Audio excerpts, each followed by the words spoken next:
Здравствуйте, меня зовут Татьяна Николаевна. Я работаю учителем русского языка и литературы. И сегодня я прочитаю вам свою любимую сказку английского писателя Редьярда Киплинга «Рикки-Тикки-Тави». Это рассказ о Великой войне, которую вел в одиночку Рикки-Тикки-Тави в ванной большого дома в поселке Сигаули. Дарзи, птица портной, помогала ему. И Чучундра, мускусная крыса, та, что никогда не выбежит на середину комнаты, а все крадется у самой стены, давала ему советы. Но по-настоящему воевал он один. Рикки-Тикки-Тави был мангуст. И хвост, и мех у него были, как у маленькой кошки, а голова и все повадки, как у ласочки. Глаза у него были розовые, и кончик его беспокойного носа тоже был розовый. Рикки мог почесаться, где вздумается, все равно какой лапкой, передней ли, задней ли. И так умел он распушить свой хвост, что хвост делался похожим на круглую длинную щетку. И его боевой клич, когда он мчался в высоких травах, был «Рикки-тики-тики-тики-чик». Он жил с отцом и матерью в узкой ложбине, но однажды летом произошло наводнение, и вода понесла его вдоль придорожного рва. Он брыкался и барахтался как мог. Наконец ему удалось ухватиться за плывущий пучок травы, и так он держался, пока не лишился сознания. Очнулся он на горячем припеке в саду, посередине дорожки, истерзанный и грязный, а какой-то мальчик в это время сказал: «Мертвый мангуст, давай устроим похороны!» «Нет», — сказала мальчику мать, — «возьмем-ка его и обсушим. Может быть, он еще живой?» Они внесли его в дом, и какой-то большой человек взял его двумя пальцами и сказал, что он вовсе не мертвый, а только захлебнулся в воде. Тогда его завернули в вату и стали обогревать у огня. Он открыл глаза и чихнул. «А теперь, — сказал большой человек, — не пугайте его, и мы поглядим, что он станет делать». Нет на свете ничего труднее, как испугать мангуста, потому что он от носа до хвоста весь горит любопытством. «Беги, разузнай и разнюхай», начертано на семейном гербе у мангустов. А Рикки-Тикки был чистокровный мангуст. Он смотрелся в вату и сообразил, что она негодна для еды. Обежал кругом стола, сел на задние лапки, привел свою шерстку в порядок, а потом вскочил мальчику на плечо. «Не бойся, Тедди», — сказал большой человек. «Это он хочет с тобой подружиться». «Ай, он щекочет мне шею!» — скрикнул Тедди. Рикки-Тикки заглянул ему за воротник, понюхал ухо и, спустившись на пол, стал тереть себе нос. «Вот чудеса!» — сказала Теддина мать. «И это называется дикий зверек. Верно, он оттого такой ручной, что мы были добры к нему». «Мангусты все такие», — сказал ее муж. «Если Тедди не станет поднимать его с полу за хвост и не вздумает сажать его в клетку, он поселится у нас и будет бегать по всему дому. Дадим ему что-нибудь поесть». Ему дали маленький кусочек сырого мяса. Мясо ему страшно не понравилось. После завтрака он сейчас же побежал на веранду, присел на солнышке и распушил свою шерстку, чтобы высушить ее до самых корней. И тотчас же ему стало лучше. «В этом доме есть немало такого, чего я должен разведать как можно скорее. Моим родителям за всю свою жизнь не случалось разведать столько. Останусь тут и разведаю все как есть». И весь этот день он только и делал, что рыскал по всему дому. Он чуть не утонул в ванне. Он сунулся носом в чернила и тотчас же после этого обжег себе нос и сигару, которую курил большой человек, потому что взобрался к большому человеку на колени посмотреть, как пишут пером на бумаге. Вечером он прибежал в Теддину спальню, чтобы проследить, как зажигаются керосиновые лампы. А когда Тедди улегся в постель, Рикки-Тикки прикорнул возле него, но оказался беспокойным соседом, потому что при всяком шорохе вскакивал и настораживался, и бежал разузнавать, в чем дело. Отец с матерью зашли перед сном проведать своего спящего сына и увидели, что Рикки-Тикки не спит, а сидит у него на подушке. «Не нравится мне это», — сказала Теддина мать. «А что, если он укусит ребенка?» «Не бойся», — сказал отец. «Эта зверюшка защитит его лучше всякой собаки, если, например, вползет змея». Но Теддина мать и думать не хотела о таких ужасах. К утреннему завтраку Рикки въехал на веранду верхом на Теддином плече. Ему дали банан и кусочек яйца. Он перебывал на коленях у всех. потому что хороший мангуст никогда не теряет надежды сделаться домашним мангустом. Каждый из них с детства мечтает о том, что он будет жить в человечьем доме и бегать из комнаты в комнату. После завтрака Рикки-Тикки выбежал в сад, поглядеть, нет ли там чего замечательного. Сад был большой, лишь наполовину расчищенный. Розы росли в нем огромные, каждый куст как беседка, и бамбуковые рощи, и апельсинные деревья, и лимонные, и густые заросли высокой травы. Рикки-Тикки даже облизнулся. «Неплохое место для охоты», — сказал он. И чуть только подумал об охоте, хвост у него раздулся, как круглая щетка. Он быстро обежал всю окрестность, нюхнул здесь, нюхнул там, и вдруг до него донеслись из терновника чьи-то печальные голоса. Там в терновнике жили Дарзи, птица портной, и его жена. У них было красивое гнездо. Они сшили его из 2 большущих листьев тонкими волокнистыми прутиками и набили мягким пухом и хлопком. Гнездо качалось во все стороны, а они сидели на краю и громко плакали. «Что случилось?» – спросил Рикки-Тикки. «Большое несчастье», – ответил Дарзи. «Один из наших птенчиков вывалился вчера из гнезда, и Наг проглотил его». «Хм», – сказал Рикки-Тикки, – «это очень печально. Но я тут недавно, я не здешний. Кто такой Наг?» Дарзи и его жена юркнули в гнездо и ничего не ответили, потому что из густой травы, из-под куста послышалось негромкое шипение. Страшный холодный звук, который заставил Рикки-Тикки отскочить назад на целых 2 фута. Потом из травы все выше и выше, вершок за вершком стала подниматься голова Нага, огромной черной кобры, и этот Наг был 5 футов длины от головы до хвоста. Когда треть его туловища поднялась над землей, он остановился и начал качаться, как одуванчик под ветром, и глянул на Рикки-Тикки своими злыми змеиными глазками, которые остаются всегда одинаковые, о чем бы ни думал Наг. «Ты спрашиваешь, кто такой Наг? Смотри на меня и дрожи, потому что Наг — это я». И он раздул свой капюшон, и Рикки-Тикки увидел на капюшоне очковую метку, точь-в-точь, как петля от стального крючка. Рикки стало страшно. На минуту. Дольше 1 минуты мангусты вообще никого не боятся. И хотя Рикки-Тикки никогда не видел живой кобры, так как мать кормила его мертвыми, он хорошо понимал, что мангусты для того и существуют на свете, чтобы сражаться со змеями, побеждать их и есть.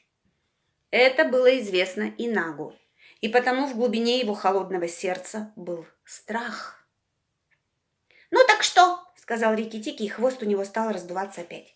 «Ты думаешь, если у тебя узор на спине, так ты имеешь право глотать птенчиков, которые выпадут из гнезда?» Наг думал в это время о другом, и зорко вглядывался, не шевелится ли трава за спиной у Рикки.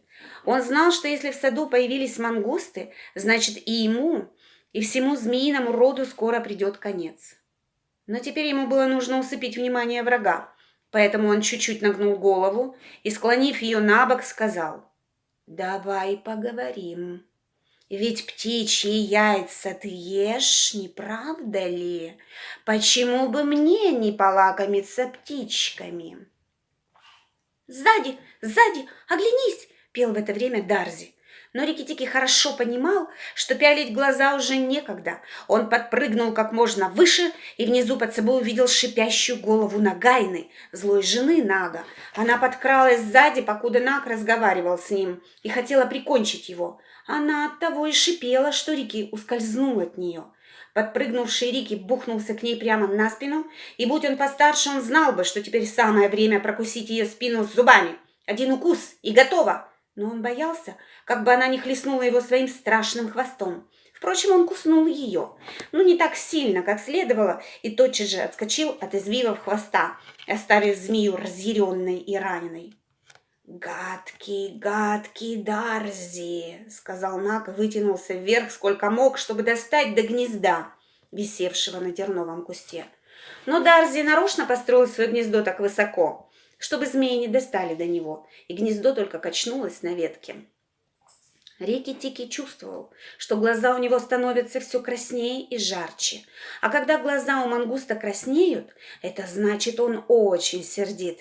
Он сел на хвост и на задние лапы, как маленький кенгуренок, и, поглядев во все стороны, затараторил от ярости.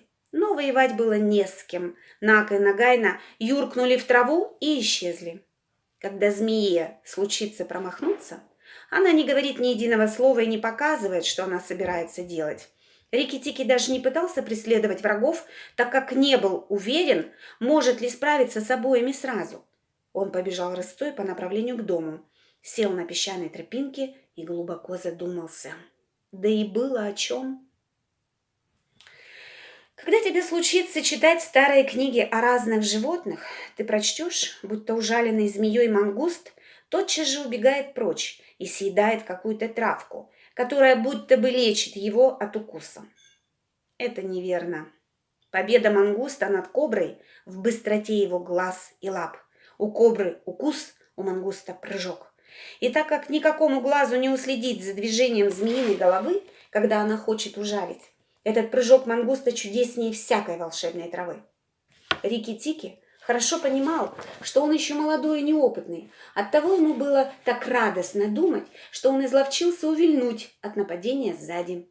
Он почувствовал большое уважение к себе, и когда по садовой дорожке подбежал к нему Тедди, он был не прочь позволить мальчугану, чтобы тот погладил его. Но как раз в ту минуту, когда Тедди нагнулся над ним, что-то мелькнуло, извиваясь в пыли, и тоненький голосок произнес: «Берегись, я смерть!» Это была Карайт, пыльная серая змейка, которая любит валяться в песке. Жало у нее такое же ядовитое, как у кобры. Но от того, что она маленькая, никто не замечает ее, и таким образом она приносит людям еще больше вреда. Глаза у Рикки-Тикки опять стали красные, и он, приплясывая, подбежал к Карайт той особенной, неровной походкой в раскачку, которую унаследовал от своих прародителей. Походка забавная, но очень удобная, потому что дает вам возможность сделать прыжок под каким угодно углом. А когда имеешь дело со змеями, это важнее всего. Поединок с Карайт был еще опаснее для Рикки, чем сражение с Нагом, потому что Карайт такая маленькая, такая юркая и ловкая змейка, что если только Рикки не вопьется в нее сзади зубами чуть пониже головы, Карайт непременно ужалит его либо в глаз, либо в губу. Впрочем, Рикки этого не знал. Глаза у него совсем покраснели, он уже ни о чем не раздумывал, он шел и раскачивался взад и вперед, выискивая, куда ему лучше вонзиться зубами. Карайт налетела на него, Рикки отскочил вбок и хотел было ее укусить, но проклятая пыльно-серая головка очутилась у самого его затылка, и чтобы сбросить ее со спины, ему пришлось перекувыркнуться в воздухе. Она не отставала и мчалась за ним по пятам. Тедди повернулся к дому и крикнул: «Идите посмотрите, наш мангуст убивает змею!» И Рикки-Тикки услышал, как взвизгнула Теддина мать. Отец мальчика выбежал с палкой, но как раз в то время Карайт сделала неудачный рывок дальше, чем нужно, и Рикки-Тикки вскочил на нее и впился зубами чуть пониже ее головы, а потом откатился прочь. Карайт сразу перестала шевелиться, и Рикки-Тикки уже приготовился съесть ее, начиная с хвоста. Таков обеденный обычай у мангустов. Когда он вспомнил, что мангусты от сытной еды тяжелеют, и что если он хочет сохранить свою ловкость и силу, он должен оставаться худым. Он отошел прочь и стал кувыркаться в пыли под кустом клещевины, а Теддин отец набросился с палкой на мертвую. «К чему это?» – подумал Рикки. «Ведь я уже прикончил ее». И тут к Рикки-Тикки подбежала Теддина мать. Подняла его прямо с пыли и стала крепко прижимать к себе, крича, что он спас ее сына от смерти. А Тедди сделал большие глаза, и в его глазах был испуг. Суматоха понравилась Рикки. Но из-за чего она произошла, он, конечно, не мог понять. За что они так ласкают его? Ведь для него драться со змеями то же самое, что для Тедди кувыркаться в пыли. Одно удовольствие. Когда сели обедать, Рикки-Тикки, гуляя по скатерти среди стаканов и рюмок, мог бы трижды набить себе брюхо самыми вкусными лакомствами, но он помнил о Наге и Нагайне, и хотя ему было очень приятно, что Теддина мать тискает и гладит его, и что Тедди сажает его к себе на плечо, но глаза у него то и дело краснели, и он испускал воинственный клич «Рикки-Тикки-Тикки-Тикки-Чик». Тедди взял его к себе в постель. Мальчику непременно хотелось, чтобы Рикки спал у него под самым подбородком, на груди. Рики был благовоспитанный мангуст и не мог ни укусить, ни отцарапать его. Но чуть только Тедди заснул, он спустился с постели и пошел путешествовать по дому. В потемках он наткнулся на мускусную крысу Чучундру, которая кралась поближе к стене. У Чучундры разбитое сердце. Она хнычет и ноет всю ночь и все хочет набраться храбрости, чтобы выбежать на середину комнаты. Но храбрости у нее никогда не хватает. «Не губи меня, Рикки-Тикки!» – закричала она и чуть не заплакала. «Кто убивает змею, станет ли возиться с какой-то мускусной крысой?» – презрительно ответил Рикки-Тикки. «Убивающий змею от змеи погибнет!» – еще печальнее сказала Чучундра. «И кто знает, не убьет ли меня Наг по ошибке? Он подумает, что я – это ты!» «Ну, этого он никогда не подумает», — сказал Рикки-Тикки. «К тому же он в саду, а ты там никогда не бываешь». «Моя двоюродная сестра, крыса Чуа, говорила мне...» — начала Чучундра и смолкла. «Что же она говорила?» «Тссс! Наг вездесущий, он всюду. Ты бы сам поговорил с моей сестрой в саду». «Но я ее не видел. Говори же, да поскорее, Чучундра, а не то я тебя укушу». Чучундра уселась на корточки и начала плакать. Плакала она долго, слезы текли у нее по усам. «Я такая несчастная!» – рыдала она. «У меня никогда не хватало духу выбежать на середину комнаты!» «Тссс! Но разве ты не слышишь, Рикки-Тикки? Уж лучше мне не говорить ничего!» Рикки-Тикки прислушался. В доме была тишина, но ему показалось, что до него еле-еле доносится тихое, еле слышное «ш-ш-ш», как будто по стеклу прошла оса. Это шуршала змеиная чешуя на кирпичном полу. «Или Наг, или Нагайна», — решил он. «Кто-то из них ползет по водосточному желобу в ванную». «Верно, Чучундра. Жаль, что я не подтолковал с твоей Чуа». Он прокрался в Теддину умывальную комнату, но там не оказалось никого. Оттуда он пробрался в умывальную комнату Теддиной матери. Там, в отштукатуренной гладкой стене, у самого пола, был вынут кирпич для водосточного желоба. И когда Рикки пробирался по каменному краю того углубления, в которое вставлена ванна, он услыхал, как за стеной в лунном сиянии шепчутся Наг и Нагайна. «Если в доме не станет людей, — говорила Нагайна мужу, — он тоже уйдет отсюда, и сад опять будет наш. Иди же, не волнуйся и помни, что первым ты должен ужалить большого человека, который убил Карайт.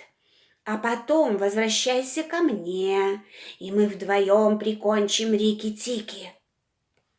Но будет ли нам хоть малейшая польза, если мы убьем их? Еще бы! Огромная! Когда дом стоял пустой, разве тут водились мангусты? Покуда в доме никто не живет, мы с тобой цари всего сада. Ты царь, я царица. И не забудь, что когда на дынной гряде вылупятся из яиц наши дети, а это может случиться и завтра, им будет нужен покой и уют. «Об этом я и не подумал», — сказал Наг. «Хорошо, я иду, но, кажется, нет никакого смысла вызывать на бой Рикки-Тикки. Я убью большого человека и его жену, а также, если мне удастся, его сына, и уползу потихоньку. Тогда дом опустеет, и Рикки-Тикки сам уйдет отсюда». Рикки-Тикки весь дрожал от негодования и ярости. В отверстие просунулась голова Нага, а за нею 5 футов его холодного туловища. Рикки-Тикки хоть и был взбешен, но все же пришел в ужас, когда увидал, какая огромная эта кобра. Наг свернулся в кольцо, поднял голову и стал вглядываться в темноту ванной комнаты. Рикки-Тикки мог видеть, как мерцают его глаза. «Если я убью его сейчас, — соображал Рикки-Тикки, — об этом немедленно узнает Нагайна. Драться же в открытом месте мне очень невыгодно. Наг может меня одолеть. Что мне делать?» Наг раскачивался вправо и влево, а потом Рикки-Тикки услышал, как он пьет воду. из большого кувшина, который служил для наполнения ванны. «Чудесно!» — сказал Наг, утолив жажду. У большого человека была палка, когда он выбежал, чтобы убить Карайт. Быть может, эта палка при нем и сейчас. Но когда нынче утром он придет сюда умываться, он будет, конечно, без палки. Нагайна, ты слышишь меня? Я подожду его здесь, в холодке до рассвета». Нагу никто не ответил, и Рикки-Тикки понял, что Нагайна ушла. Наг обвился вокруг большого кувшина у самого пола и заснул, а Рикки-Тикки стоял тихо, как смерть. Через час он начал подвигаться к кувшину. Мускул за мускулом Рикки всматривался в широкую спину Нага и думал, куда бы вонзиться зубами. «Если я в первый же миг не перекушу ему шею, у него все еще хватит силы бороться со мной. А если он будет бороться, о, Рикки!» Он поглядел, какая толстая шея у Нага. Нет, ему с такой шеей не справиться, а укусить где-нибудь поближе к хвосту, только раззадорить врага. «Остается голова», — решил он. «Голова над самым капюшоном, и уж если вцепиться в нее, так не выпускать ни за что». Он сделал прыжок. Голова змеи лежала чуть-чуть на отлете. Прокусив ее зубами, Рикки-Тикки мог упереться спиной в выступ глиняного кувшина и не дать голове подняться с земли. Таким образом, он выигрывал только секунду. Но этой секундой он отлично воспользовался. А потом его подхватило и брякнуло озимь, и стало мотать во все стороны, как крысу мотает собака, и вверх, и вниз, и большими кругами. Но глаза у него были красные, и он не отстал от змеи, когда она молотила им по полу, расшвыривая в разные стороны жестяные ковшики, мельницы, щетки, и била его о края металлической ванны. Он сжимал челюсти все крепче и крепче, потому что хоть и думал, что пришла его смерть, но решил встретить ее, не разжимая зубов. Этого требовала честь его рода. Голова у него кружилась, его тошнило, и он чувствовал себя так, будто весь был разбит на куски. Вдруг у него за спиной словно ударил гром, и горячий вихрь налетел на него и сбил его с ног, а красный огонь опалил ему шерстку. Это большой человек, разбуженный шумом, прибежал с охотничьим ружьем, выстрелил сразу из обоих стволов и попал Нагу в то место, где кончается его капюшон. Рикки-Тикки лежал, не разжимая зубов, и глаза у него были закрыты, так как он считал себя мертвым. Но змеиная голова уже больше не двигалась. Большой человек поднял Рикки с земли и сказал: «Смотри, опять наш мангуст. В эту ночь, Элис, он спас от смерти нас, и тебя, и меня». Тут вошла Тедди-мать с очень бледным лицом и увидела, что осталось от Нага. А Рикки-Тикки кое-как дотащился до Теддиной спальни и всю ночь только и делал, что встряхивался, как бы желая проверить, правда ли, что его тело разбито на 40 кусков, или это ему только так показалось в бою. Ну вот, продолжение сказки вы послушаете в другой раз. До свидания.